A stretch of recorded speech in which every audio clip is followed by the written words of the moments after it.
Why should we sit and listen to you and others talking about Brexit for a whole hour?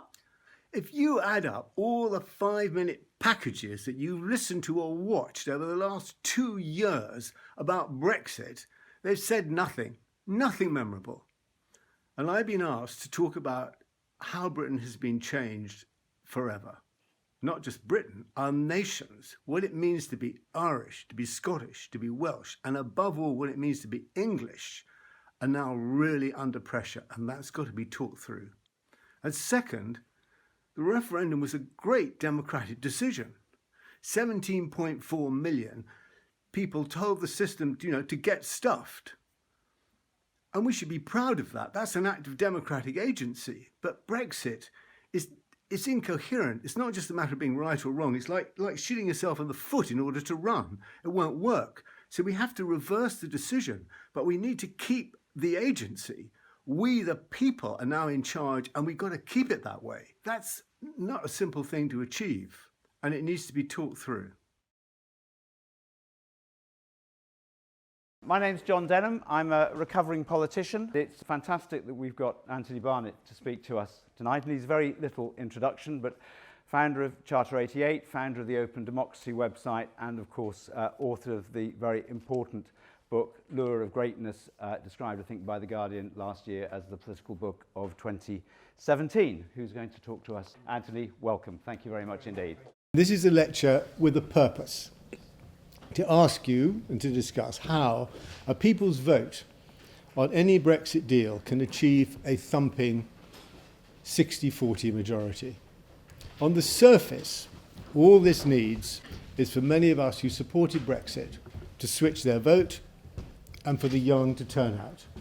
I want to take us below the surface. At the moment, the country is still divided between two separate sets of interests. Sentiment is turning in the direction of Remain, but has not altered decisively. Politically, many voters now identify themselves in terms of Leave or Remain rather than their political parties. A non-violent state of civil war persists. This is a situation in which Theresa May and the EU will seek a deal that could go through Parliament so that the UK leaves the EU at the end of March. Then, the jaded working-class Leave supporters that Adam Ramsey and I talked with in Doncaster a week before the referendum will be proved right. They thought nothing would really change, certainly for them.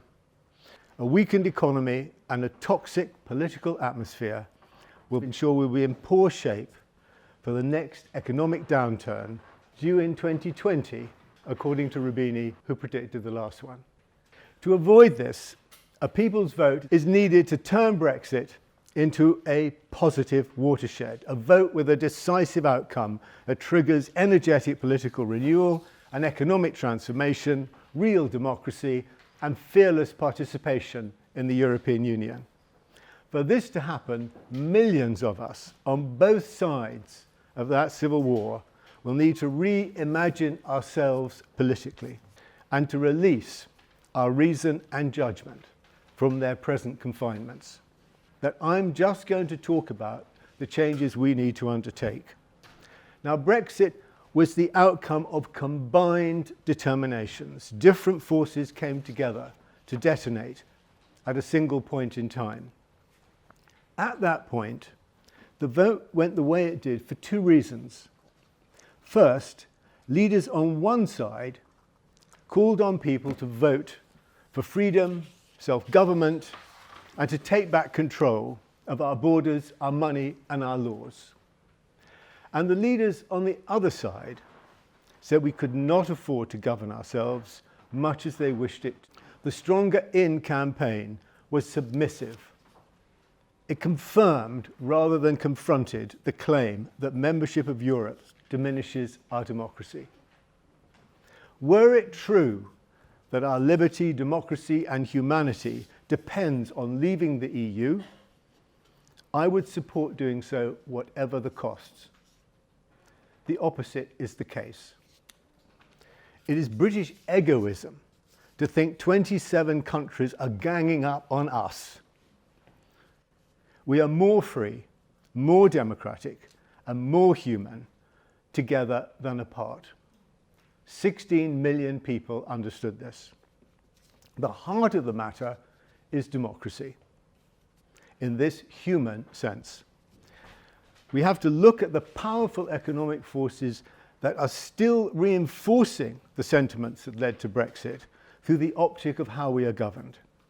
Kamal Ahmed, the economics editor for the BBC, commissioned research that shows that people's real annual average wages are £800 a year lower than they were 10 years ago. The Labour frontbencher John Trickett points out that over the same decade, the asset wealth of the richest 1,000 tripled. This graph shows how, globally, the 1% have snitched an additional 10% of the world's wealth from the rest of us since Lehman Brothers crashed. The form of capitalism creating the state of affairs is neoliberalism. It gives primacy to the market. It regards government as the problem. Its more extreme exponents claim that only the profit motive produces wealth. To quote hard Brexiteer Jacob Rees-Mogg, there is no money at all except for that earned in the private sector. This is ultra voodoo economics, but it's from his personal manifesto, and he wasn't called out for it. The early forms of this ideology became hegemonic under the name of globalization. The political carters became closer, the choices they offered voters became technical, voters across the world felt they are all the same, turnout declined, party membership fell into the void. Neoliberalism depoliticized politics and presented its outcome to us as fate. For example, when Tony Blair told the Labour Party conference in 2005 that you could no more debate globalization than whether autumn followed summer. Then the crash occurred. The government and the state went into action. They rescued the banks at huge cost to us. Quantitative easing saved the system as a whole. Voters accepted this. But something else happened as well. The bankers were not brought to justice. The rich got richer, much richer, as we can see. A justified sense of grievance has grown with, let's call it, the system. As public services worsen, transport links fail, the potholes deepen, and city bonuses hit record amount. But worst of all is being told by those enjoying power that nothing can be done about it. At the centre of this phenomenon is a development which scholars of the developing world call the Rentier State. It's a situation where government revenues and licenses are captured for private profit, turned into what Rees-Mogg would call real money. As well as a cornucopia of opportunities for corporate rip-off, there's a continuum of individual kickbacks stretching from wholesale larceny of third world kleptocrats to the small change of MPs cheating on their expenses. One thinks of David Cameron charging us for the wisteria on his Cotswolds home. The Rentier State has landed here in the United Kingdom. One example shocks me. It confirmed for many Brexit voters that they had made the right call. It was exposed by the Daily Mail. When he was Chancellor, George Osborne met with the American fund managers BlackRock 5 times in the 2 years up to the referendum. Osborne's Chief of Staff, Rupert Harrison, was the architect of the pension fund reforms which Osborne put through. Reforms that were welcomed by the president of BlackRock, Robert Capito, as putting 25 billion of UK pension funds into motion. Rupert Harrison then went to work for BlackRock because, they said, given his experience shaping the recent pension reforms in the UK, he is uniquely placed to help. Osborne was a central influence in the referendum. Towards the end, he insisted negative campaigning is the only thing that works for us. When it didn't, he lost his job. He now gets £650,000 a year from BlackRock. All of this is legal. This is my point. A close and detailed study based from Warwick, trace the relationship of Osborne's austerity measures with votes for Brexit. When mapped, they correlated. My argument is that Brexit was not a protest about the economic injustice. It was a repudiation of the powerlessness that accompanies it. Millions were misled by Brexit, but they had good reason to want a real say over how we are governed, and not to want this response if they had voted to remain. Recently, Jack Blanchard of Politico went on a tour of the country. He said, "I've been to town and country, inner city and outer suburb, mainland and island, leave and remain. Every area has its own concerns, but what was constant was a sense of powerlessness among those fighting for change." He went to Boston in rural Lincolnshire. It's a town of about 70,000 inhabitants with one of the country's largest parish churches, built in the 14th century. Over the last 15 years, population has grown massively by over a quarter, thanks to immigrants from Europe. But regeneration of the shabbier parts of town has not happened. Local services dried up with austerity. The arts centre shut down. Bostonians have been campaigning for a bypass for decades, Blanchard reports, but the money never makes it this far. It voted 76% for Brexit, the highest proportion in the country. The influx of tens of thousands of immigrants to work the fields of rural Lincolnshire did not bring new clinics, better schools, a bypass, an improved arts centre. The benefits of immigrant contributions to the exchequer were spent on the deficit, tax cuts for the wealthy. Then Bostonians were asked if the system should carry on.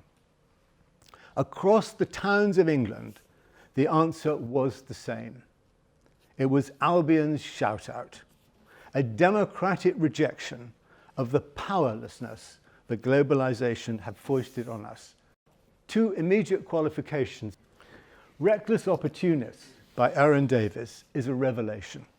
Across 20 years, he interviewed over 350 corporate, financial, and political leaders. He tried to study how the establishment worked. He discovered that it didn't exist.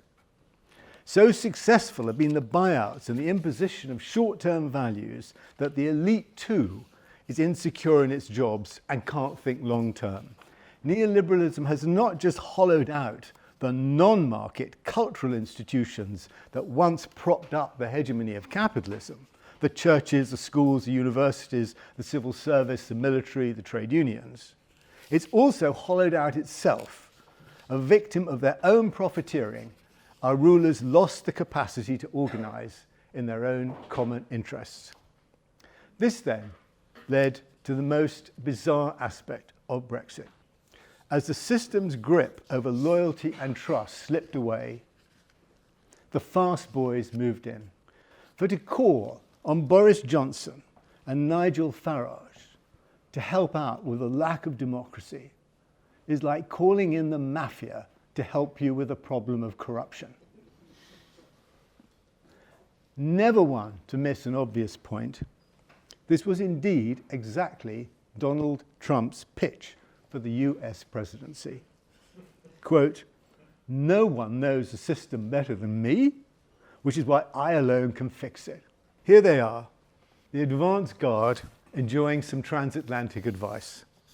Farage at the Ritz, celebrating the year of revolution. Boris Johnson.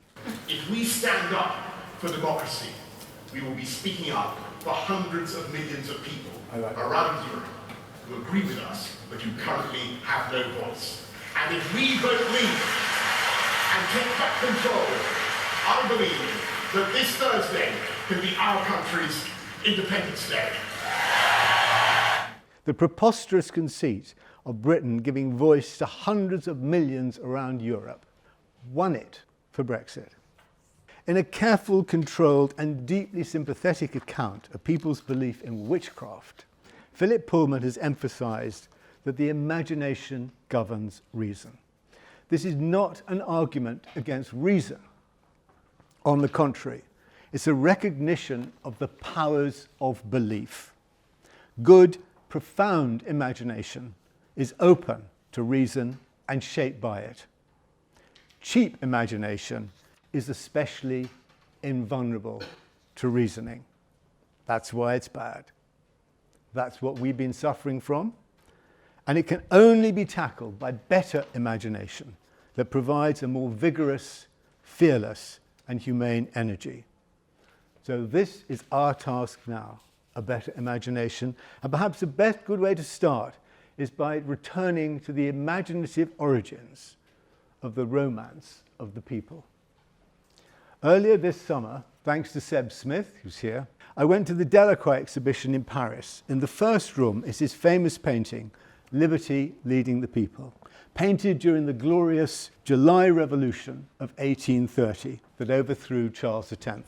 If you close your eyes, you'll see a moment of the people triumphant, led by the glorious breasts of the allegory of liberty herself, Delacroix inserting her in among the sans-culottes, the withering term for the poor who wore only trousers and not breeches.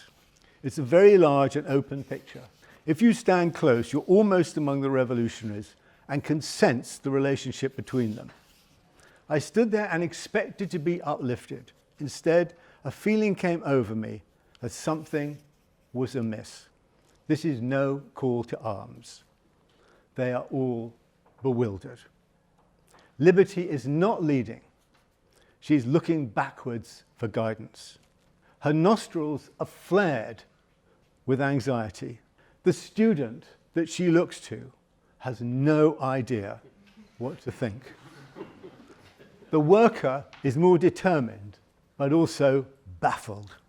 A figure I'd never noticed, who's in the shadows, but right in the center, is a sans-culotte pleading for direction. John Berger wrote, "Romanticism acted out the predicament of those who created the goddess of liberty, put a flag in her hands, and followed her, only to find that she led them into an ambush, the ambush of reality." The Brexiteers feeling morbid at the launch of their economic plans last week. Had they been honest, not opportunist, they'd have said that Brexit will be costly but worth it. Had they been Democrats, not manipulative populists, they'd have planned how the country would govern itself outside the EU. Had they done both and won, they would have been invulnerable. But they are shysters. London and Scotland saw through them, but England outside London did not. This was the point where their call met a frustrated nationalism. They turned the will of the people onto the dead wood of parliamentary sovereignty, and they have lit a fire under Britain. Let's take a look. Wigan, north of Manchester, represented by Lisa Nandy, and Paisley, south of Glasgow, both historic industrial centres that have suffered steep post-industrial decline. Both have young women MPs who are articulate, thoughtful, and support staying in the EU. In the referendum, both Wigan and Paisley had the same high turnout for deprived working class areas of 69% as they delivered their verdicts. As you can see, both had nearly identical 64% majorities in the referendum, but they were mirror opposites. The explanation is undeniable. Scotland voted a massive 24% majority for Remain. England without London voted by 11% for Leave. And because of its size, took the kingdom with it.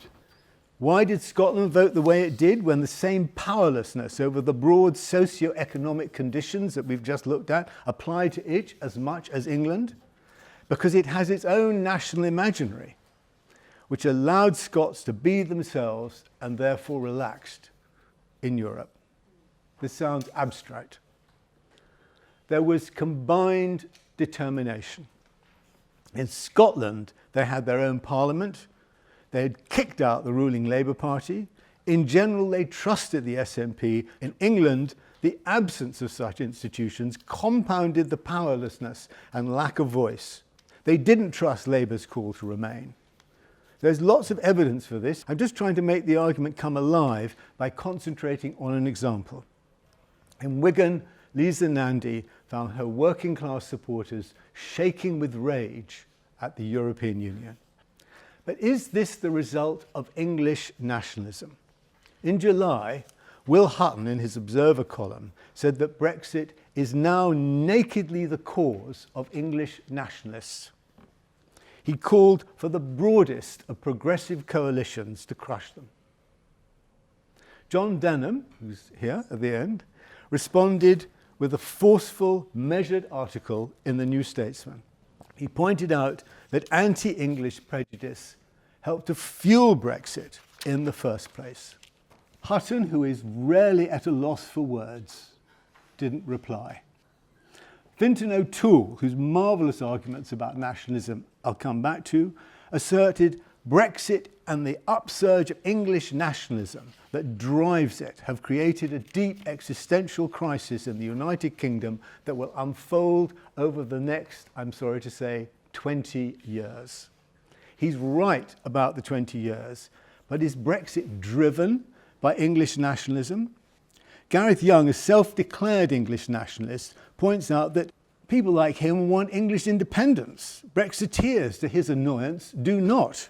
The Leave campaign was conducted entirely through the language and symbols of Britishness, he writes. I don't recall England being mentioned. It would turn Gove and the other Scottish and Welsh Leavers into English nationalists. The B in Brexit is essential to it. Brexit is driven by British nationalism.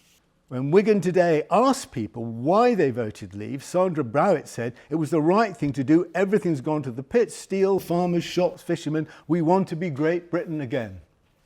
David Paget said, do not want to be told what to do by the EU. We have UK politicians to do it. No respondent mentioned England. This brings us to a very difficult point to understand. Or perhaps I should say a point that it is easy not to understand if you do not wish to. The power of the void. Brexit was not driven by English nationalism. It was sucked into its victory by the absence of English nationalism. A tacky, pretentious, romantic retread of Britishness was all that was available for the English to express their natural desire for self-government. Nationalism is the creation of middle-class intellectuals of left and right. In this century, across Europe, democratic intellectuals have been articulating a cosmopolitan nationalism. Here, we, the Democrats of England, have failed our country. All the political parties, including even, I'm sorry to say, the Green Party of England and Wales, refuse to represent England as such. I asked Will Hutton just the other week about his background. On his father's side, he goes back to rural, deep rural Cumbria. On his mother's side, his ancestry stretches back to the Danes before the Norman conquest. He could hardly be more English. But when it comes to its political voice, he speaks of its own country with contempt.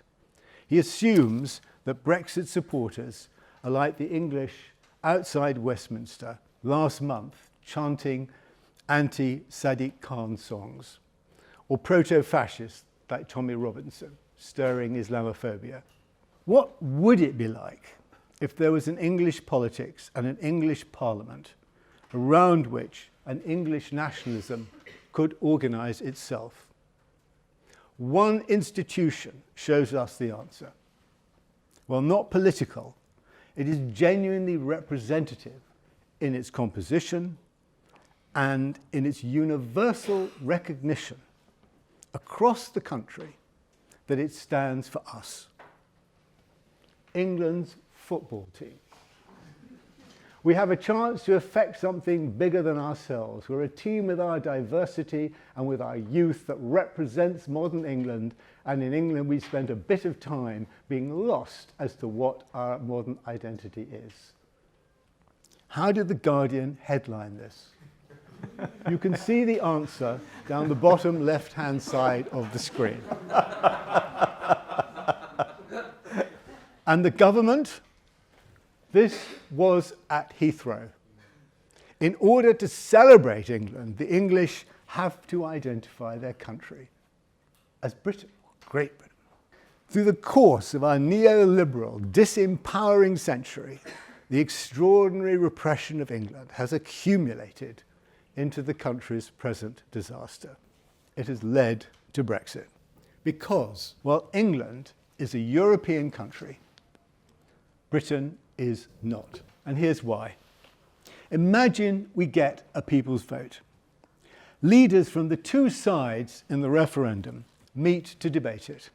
The cunning, forceful advocate of Brexit, let's call him Michael, points his finger at the spokesperson for our side. Call her Caroline. You, he says, want us to stay in the EU forever. What should she say? Do we want a simpering, evasive answer like nothing is forever? Do we advocate giving the EU a further try for a few more decades, just like last time? No. We are saying, this time we mean it. It's for better or worse, so yes, forever. Then, Michael will say, then you want to say goodbye to our defining parliamentary sovereignty. And he'd be right. This time we're not putting it into suspended animation. We want membership of the EU to be real and lasting, not instrumental and transactional. So Caroline's answer has to be yes, we want to end parliamentary absolutism. We want to be in the EU so we can have a democratic constitution with sovereignty vested in the people. We want to take back control. If we don't have the imagination to claim the democratic high ground, we will lose any rerun, any further public vote. But a democratic constitution demands a democratic process, ideally a popular convention. And this must win the consent of the Scottish and the Welsh and the Northern Irish if it is to continue Britain and the English. So a federal Britain could well be agreed upon, but the political class has to let go of that process. I'm not saying there must be the end of Britain. It has immense internal resources and inventiveness. But there can't be democracy in Britain if there's not democracy for England. There must be some kind of English parliament for us to become what we are, which is English Europeans. Maybe that English parliament is the House of Commons. If so, perhaps the imbalance means that we will have to part. There's no need to fear this either. When England, Ireland, Scotland and Wales are all in the EU, we can match the votes of the Visegrad Four, and that will annoy the French and the Germans.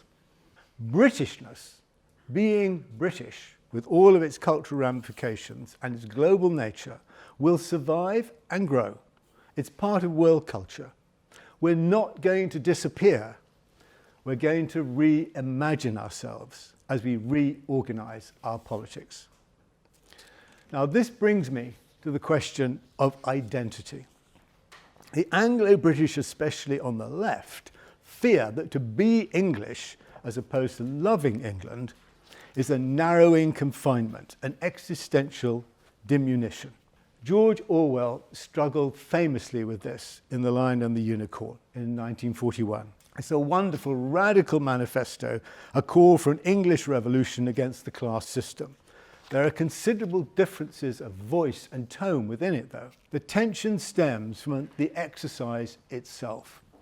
While Orwell conjures up the country's differences and antagonisms, he is searching for its singular unity. Above all, he tells his readers, it's your civilization. It's you.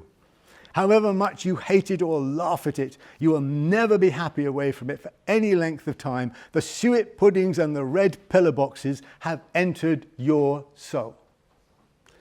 When I first worked on the question of English identity in the aftermath of the Falklands War, this passage worried me. I telephoned Angela Carter. Had she ever eaten suet pudding? We laughed. She thought she had, but in Japan. So Judith Herrin kindly made me a suet pudding. They say cannibals don't eat other humans for meat, but after battle to consume their heart or kidneys to capture the spirit of their adversaries. It was in this way that I tucked into the suet pudding to let Englishness enter my soul. Here's one with raspberry sauce on. Much nicer to look at. Orwell's purpose was to set out why the English have a singular experience and defining character, what Rosemary Beckler would call a monolithic cultural us, something that begins and ends and is necessarily exclusive, a suet pudding. For me, it is the symbol of identity politics. But our identities are not like this. They're not singular, homogeneous puddings with the additional of occasional currants or jam. We don't need to fear being reduced to being English. It's not an essence. It doesn't demand military-style loyalty. The argument for England having a political voice does not stem from identity, but from the need for democracy. One that commands institutional expression and constitutional guarantees. It's an act of modesty, not separatism. To be an English European means to be like other people. This is why it's the duty of every cultural worker in England, whether living here or in another part of the UK, or all of us who've settled here, to follow the example of Gareth Southgate, to don our waistcoats of diversity, and to start the argument about becoming English Europeans, politically that is, alongside all the other identities that we treasure. Cultural workers, filmmakers, bards with a special salute to Billy Bragg, poets, academics, also broadcasters and journalists, and the public relations specialists who tragically outnumber them, government officials, teachers, those with Instagram and Facebook and Twitter accounts, all of us. Democracy gets traction when it's linked to the renewal of the national imagination. It's also about power, and so there's also another modest demand, so reasonable it cannot be denied. In 2016, voters were offered and took an executive decision. They do not now want our capacity to make such judgments taken away from them. Paul Mason wrote, anybody who thinks that the anger that fed Brexit, combined with the anger that would arise if it was summarily cancelled, would just evaporate, simply hasn't sat in a small town country pub. The way out of Brexit has to be more democratic than the way in. Now, this is why a people's vote can work. But as I've tried to show, it's not simply a matter of reversing it. We need to persuade Leave supporters to retain the opposition to their powerlessness while changing their vote in order to crush its actual source, the now Brexit establishment, to gain democratic control. And to convince them we Remainers have to show that we have changed our approach from the transactional defeatism of stronger in to an imaginative call for a modern European democracy that will empower us here at home. The people's vote cannot afford a meaningless guff. This, I'm afraid, is from Gina Miller's new campaign, Remain Plus. Phrases that begin, energize a new conversation about, simply vaporize on contact with reality. You can't, as you see down here, can't codify some of the British Constitution. It's a nonsense, aptly illustrated with pink clouds. This is why the support of a serious political party is needed. Now, reimagining ourselves is not an airy-fairy business. It's rooted in the means of communication and their reproduction, in science and technology, just as much as in literature and video. It's experienced through our bodies and in their health and well-being. The development of regulation is an essential part of this, and will become one of the battlegrounds on which our futures will be fought.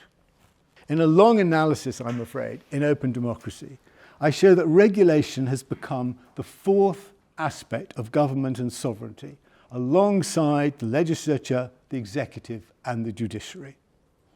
We have a regulator sitting in the room.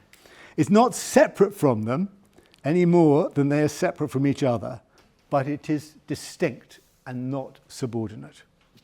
The greatest achievement of the European Union is its creation of an international regulated space, not a sovereign one in the traditional sense.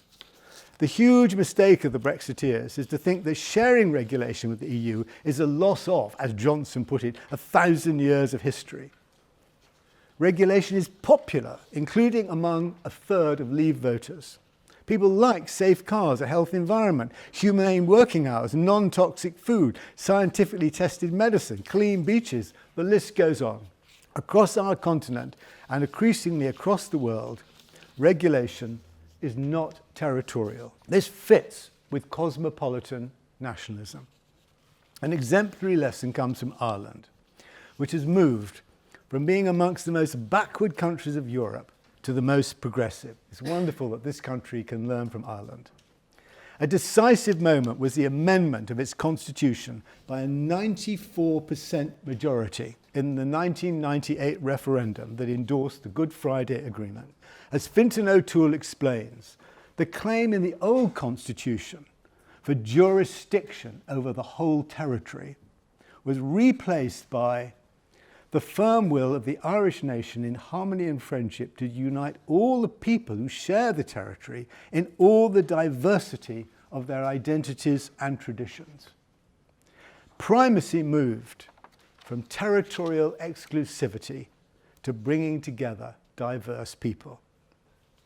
A pathetic aspect of Brexit is that the English have never, in fact, defined themselves territorially.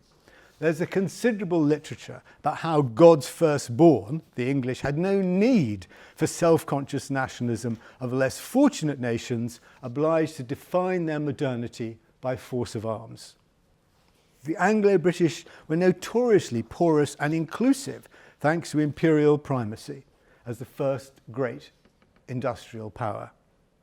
An inheritance that makes England capable of conviviality and inclusiveness.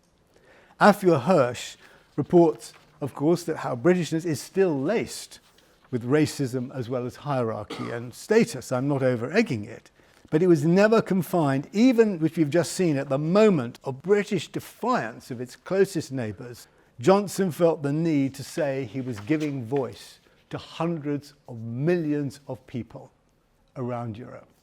Instead, hundreds of millions around the world are laughing at us, think we have lost the plot, and shake their heads in disbelief. The Brexiteers said there will be no need for borders with the EU when the UK leaves. It was meant to be a global Britain joining the world, as if the EU had been holding us back. Instead, as Scotland and Northern Ireland starts to rethink their relationship to the UK, Brexit's diminished, nostalgic imagination is being exposed like a supernova emitting a dramatic pulse. Before it implodes, Brexit Britain will collapse upon itself. To conclude, I'll reframe the argument in terms of the choices we need to make to escape this disaster. The first choice the country was presented with can be personified by two men. Tony Blair and Jacob Rees-Mogg. They were not the bloviators who led the two campaigns of 2016, but they represent the most serious intellectuals of the historic call to remain and to leave. Both are said to be worth 100 million or so. Both have made their money from serving the fortunes of slippery global interests. Both are products of the neoliberal world order and operators within the Rentier State. The country has rejected them both. Instead, we have another choice between Jeremy Corbyn and Theresa May. Both are in politics for public service and not for money. Both immediately responded to the Brexit vote by demanding the continuation of regulation. Both refused to answer the question, in fact in rather similar tones, will Britain be better off when we leave? Each insists that they will respect the vote and will make the best of it. When it comes to Brexit, the defining issue of the country's future, there's no real choice. That the country's rejected Blair and Rees-Mogg shows its wisdom. But in order to do so, it's gone backwards to the pre-neoliberal era, before Thatcher. May is a descendant of Heath, Thatcher's now largely forgotten predecessor, who, like May, is an awkward, serious, one-nation conservative. Corbyn is the direct descendant of Tony Benn, whom he worked for, sharing all his commitments except his desire to rewrite the British Constitution. Both Corbyn and May are British parliamentarians rooted in that 1970 tradition. They shared their response to the Brexit as a form of damage limitation, especially in terms of the explosive national and constitutional issues I've tried to touch on.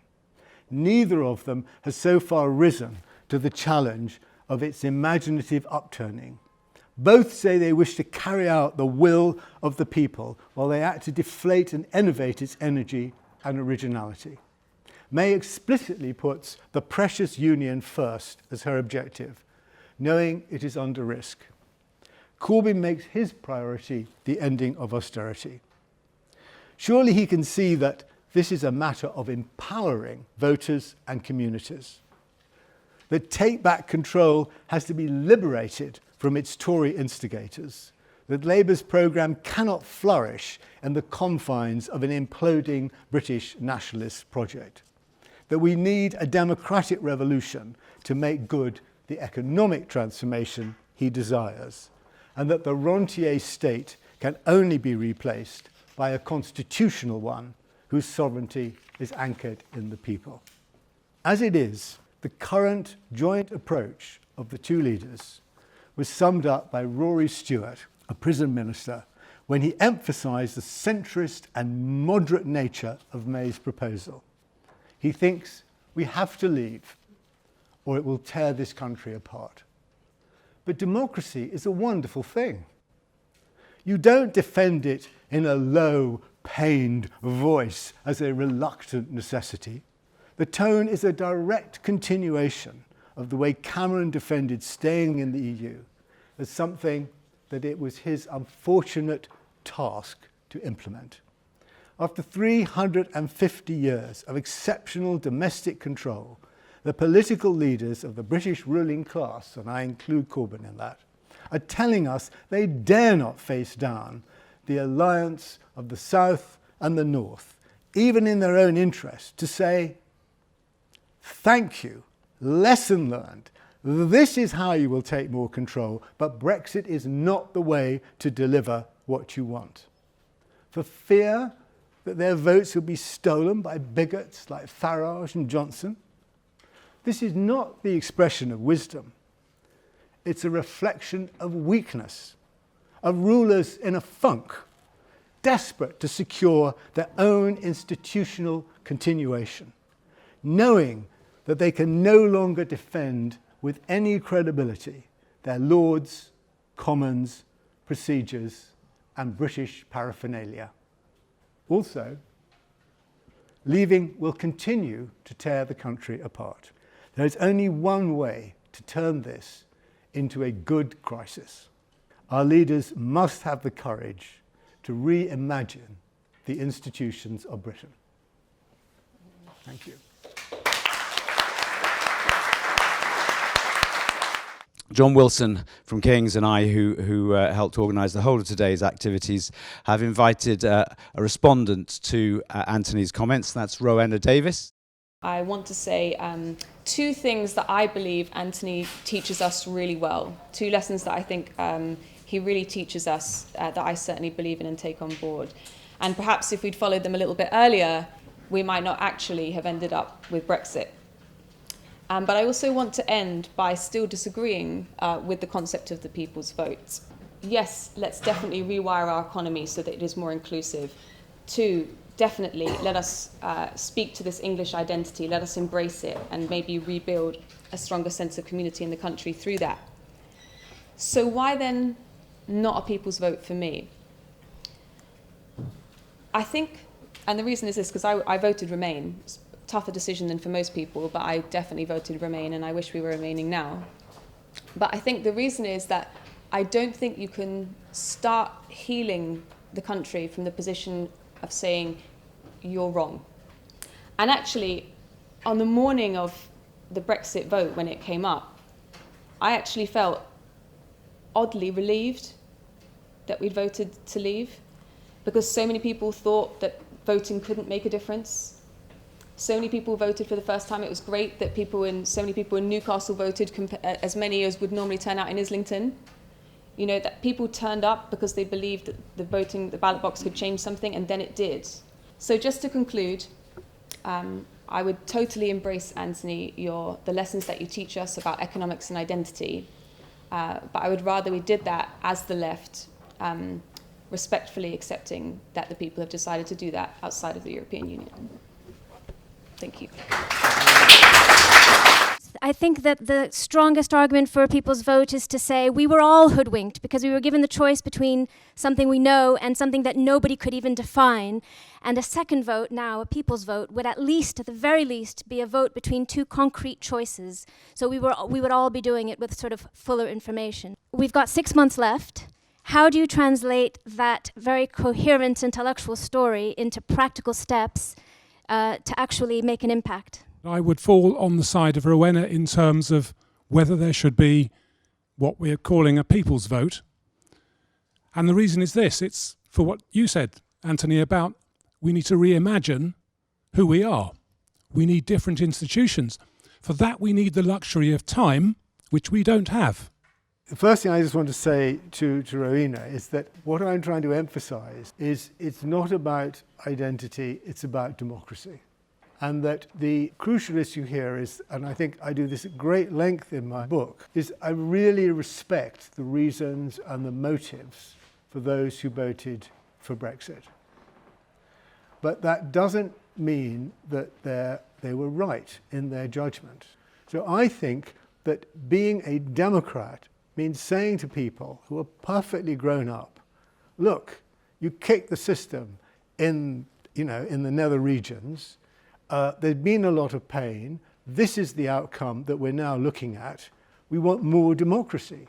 And I think the point that Francis O'Grady made from the point of view of the TUC, which is if you have a strike, you have a ballot.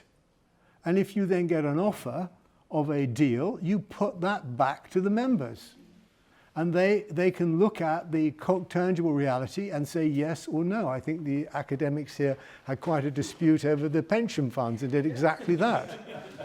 So this process that we have engaged in a new democratic process. And I welcome the fact that the Parliament has in effect abandoned parliamentary sovereignty for popular sovereignty, but this is a dangerous force which needs rules and which needs structures, and everybody can understand that.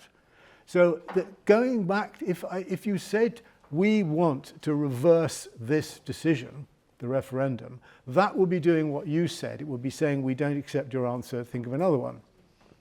Going back and saying this is the outcome of your decision, is it what you really want, is not and must not be presented in a patronising and diminishing sense. And it's got to be done with modesty of our saying, we got our arguments wrong, and clearly there are profound consequences for staying in the European Union, positive ones, that we have to face up to.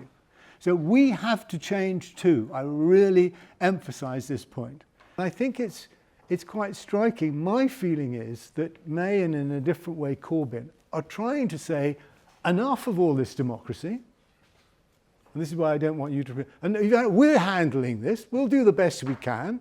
It'll be a compromise. It won't be what you really want, but we'll fix it. And we've got to say, no, sorry, you can't, it's not up to you any longer. We're going to reimagine the way this country is governed, and we're going to take control. Thank you so much for a very interesting talk.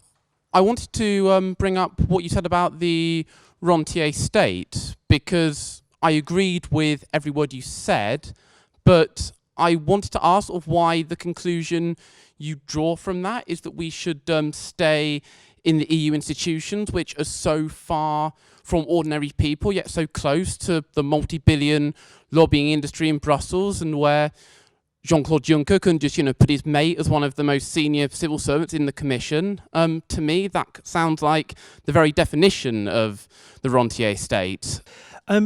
Seems to me, Anthony, that you're grieving, but you're actually grieving over the loss of the UK, not actually over the EU. Because actually, what the gentleman just said earlier, it is too late, and the UK probably won't survive this. So actually, for me, who voted Brexit, I think it's absolutely great. I love the fact that you're standing up talking about England, but you should have done it 10 years ago. He was. Actually, Anthony, I don't agree with that. I don't agree with that, because you should have come on board and campaigned hard for it, but you didn't, and you've actually floated backwards and forwards. So I do actually argue, you've talked about it, but you put no actions behind it. And that's the difference. I said right at the beginning that I wasn't going to talk about the problems that Europe itself has got. And I do think that the Lisbon Treaty itself, here I could quote indeed President Macron, surprisingly enough, was a conspiracy against democracy. So I'm a great critic of the structures of the European Union. But there are two things here. The first is it's more democratic than Westminster. And secondly, it's where we are. It's our continent. This is our fight. We can't run away from it. While I'm very critical of the European Union, there is a political process there struggling with the issues that you've addressed. And I'll give you one example. In the late 1990s, then there was a big push for car safety regulation.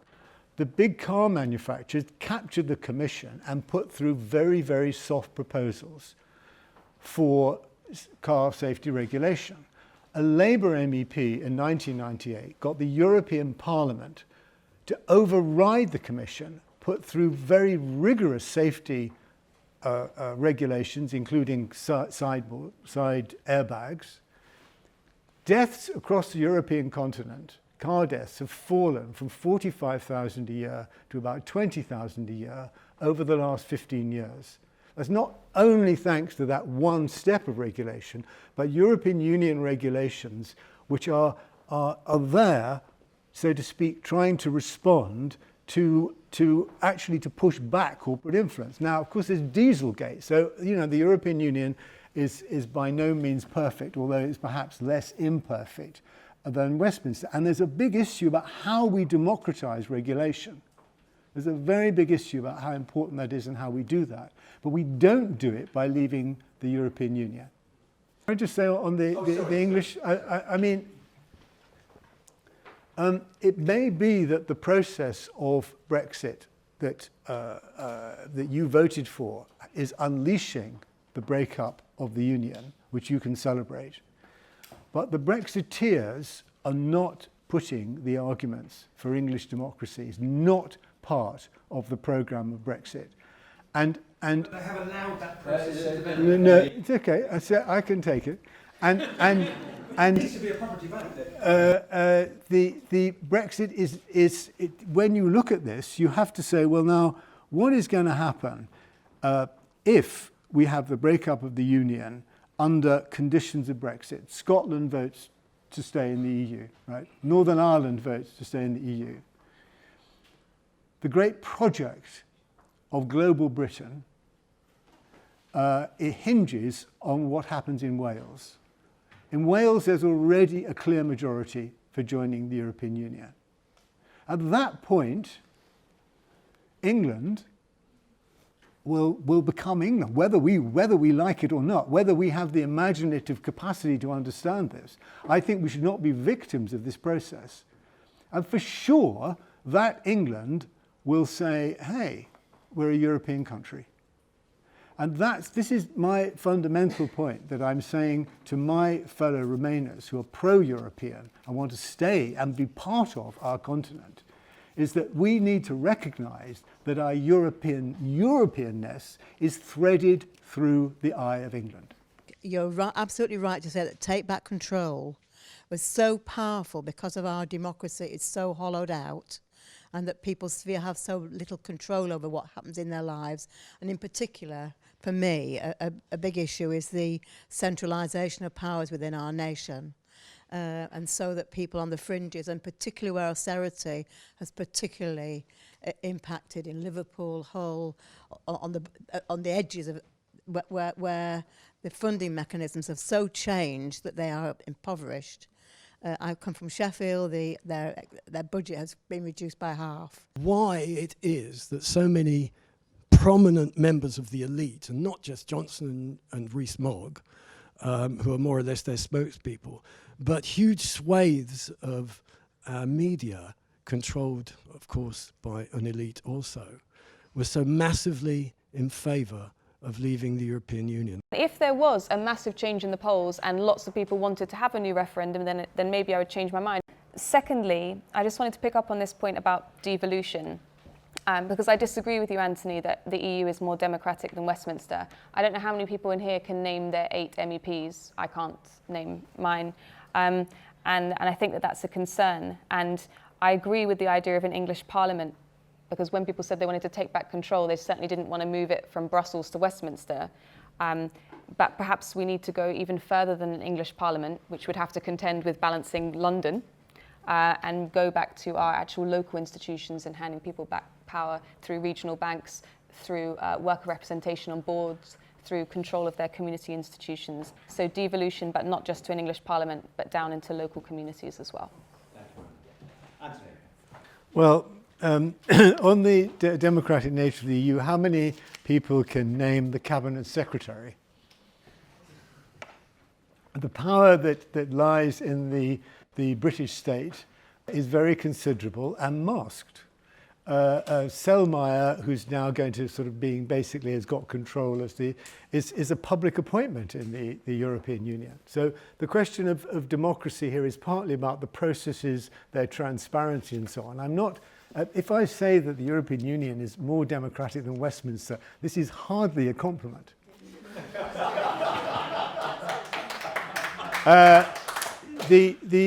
The question of regionalism, which has come up and which I agree is a very, very powerful one in terms of people's experiences, is my concern here is this. Gordon Brown and others have tried to use English regionalism, you'll know this very experience from the campaign for an English Parliament, as a substitute. You know, there's Scotland and then there'll be Yorkshire, there'll be different regions, and therefore somehow that will get round the English question. I just think an English Parliament is the English are going to decentralise. Cornwall and Yorkshire and, you know, the controlling, centralising power that, as you put it, is being cutting local government is the colour of the British state trying to serve, you know, it's George Osborne that has done that, serving the interests of Black Rock. And so I don't think you need to be frightened. You need to say, oh, well, let me put it about this.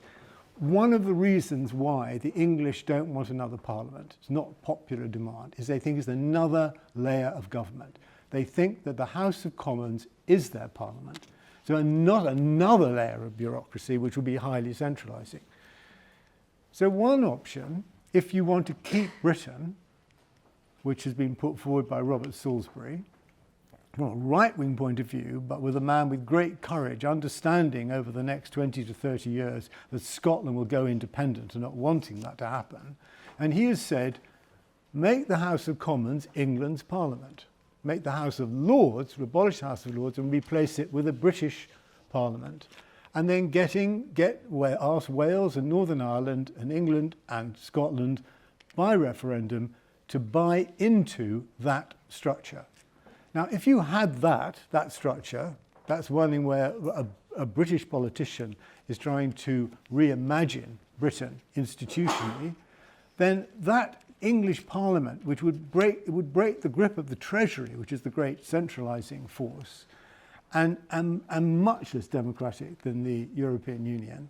As again, I'm not saying that's very much. And we can be quite sure that the English left to their own devices will decentralise. So we need to have our confidence in this process. But we're in a position now where, if I can just look at the question of time and the issue of how we step up to it. Now, part of the problem which Jeremy Fox has raised is the question here of the media. The media love the safe old faces. They like recycling. They are part of that process. But if I just give you one example of a new face, there's a young man who only uses his first name, Femi, who's part of the People's Vote campaign. And there was an astonishing video argument with him and Farage. And Farage said, what are you going to do about immigration? And he started to say, well, what this country should do is exactly what they do in Belgium under EU regulation, which is if the people haven't had work for 2 months, then they have to leave.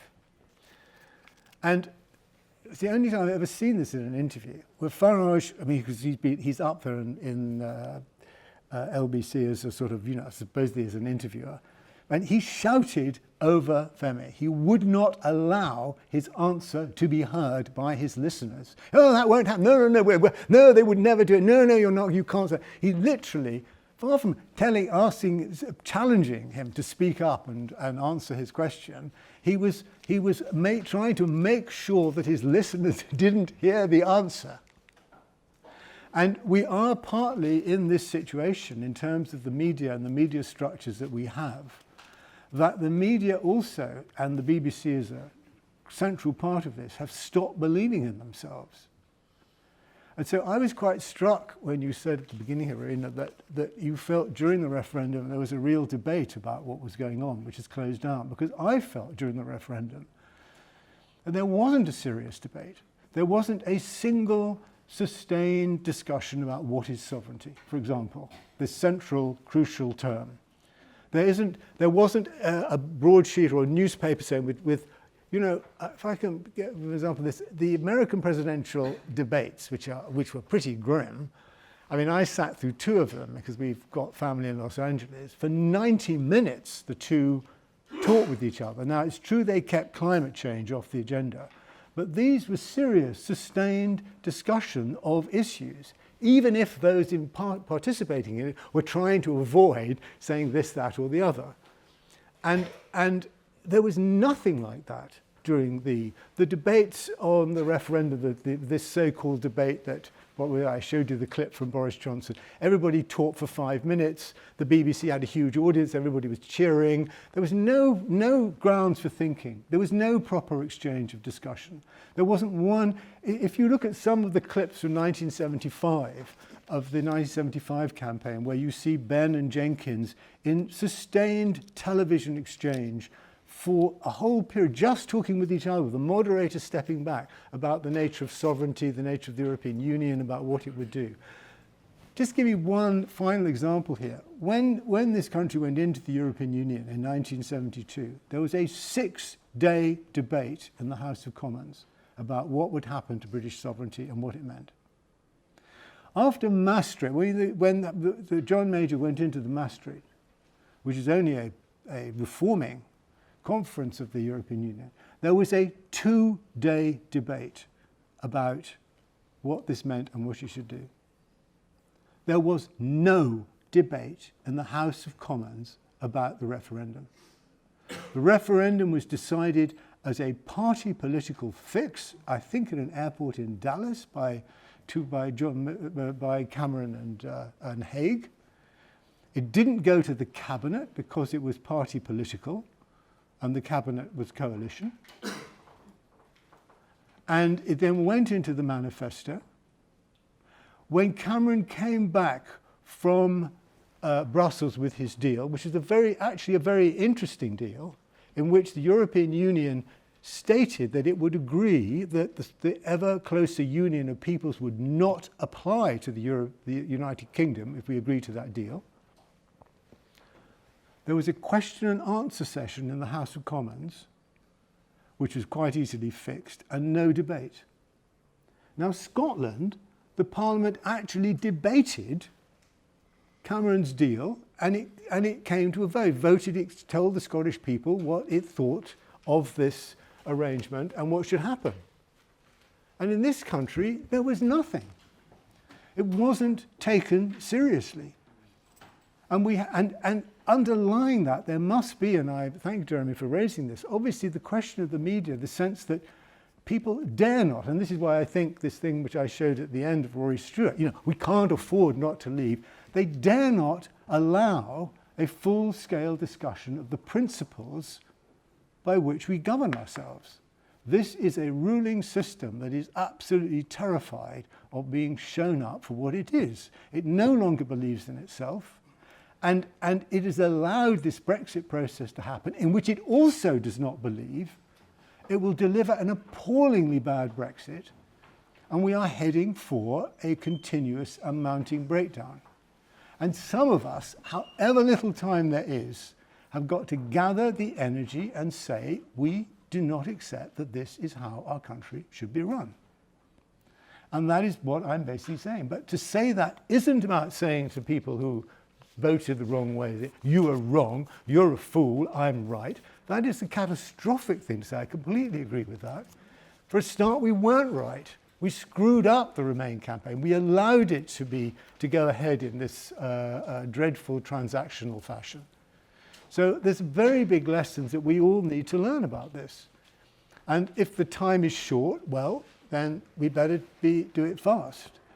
And we need to get the arguments out there, but we need to be confident that we can, and in the end, we will return to Europe. This is the crucial thing to understand. We are a European country.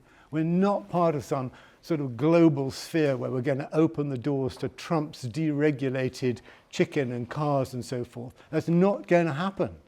It will be, if he threatens violence, if they think the right threaten violence, that will not happen in this country. So we're going to remain a European country in one way or another, and Europe is going to have to change and is changing. It's got lots of very big problems, and we've got to have the confidence to get these arguments going, and at some point, the sooner the better, we will win them.